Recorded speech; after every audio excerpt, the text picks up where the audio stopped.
From a Screen Rant article, the horror director continues his argument by pointing out that if they included the word vampire, the entire show would be confined to expectations of centuries' worth of lore on vampires. Flanagan then discusses the connections between vampire lore and certain iconography of the Bible, specifically the rivers of blood and angels coming to the door to slaughter children. He wandered from his tour group frequently. He spent hours lost in Jerusalem. By Oxford Dictionaries, Jerusalem is the holy city of the Jews, sacred also to Christians and Muslims. It is the only remains of the retaining wall surrounding the Temple Mount, the site of the first and second temples of Jerusalem.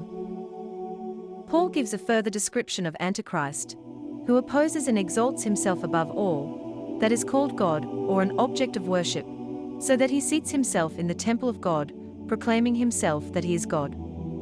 This fulfills the prophecy concerning Antichrist. The temple of God mentioned in verse 4 is the holy place in Matthew 24:15.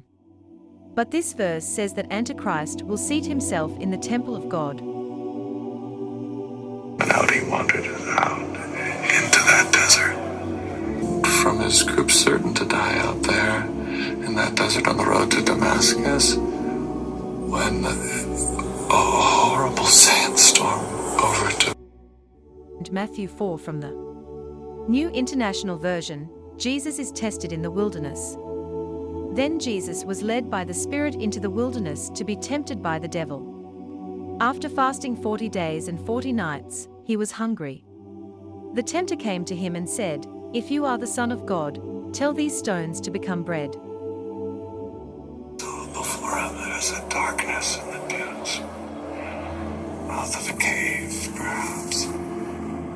Door to some ancient ruin. His family mind only sought shelter, so in he went eagerly into the darkness of the thing.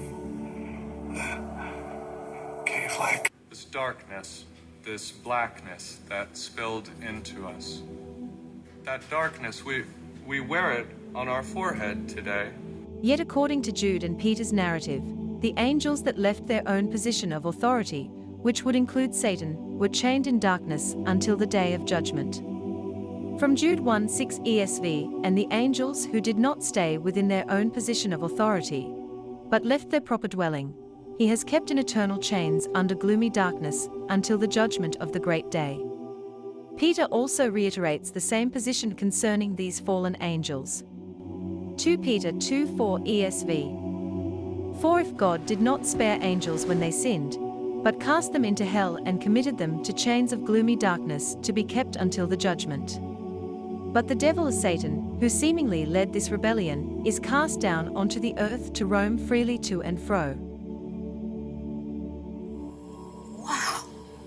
Look at you. What a time to be alive. Funny, Lisa. Oh.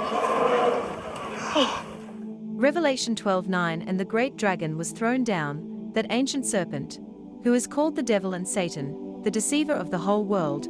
He was thrown down to the earth, and his angels were thrown down with him. Revelation 13:11-14. End-time false prophets will perform countless miracles, so that the earth is deceived into accepting the mark of the beast. 2 Thessalonians 2:4 and 2 Corinthians 11:13-14. Plethora of lying, evil miracles in the last days will be so convincing that the world will worship the devil believing he is God on the earth. Do you believe the vampire in Midnight Mass is a fallen angel? If you agree or disagree with any of these points, comment down below and tell me what you think. Like and subscribe for more theories, analysis, and lore. And check out these videos, and thank you so much.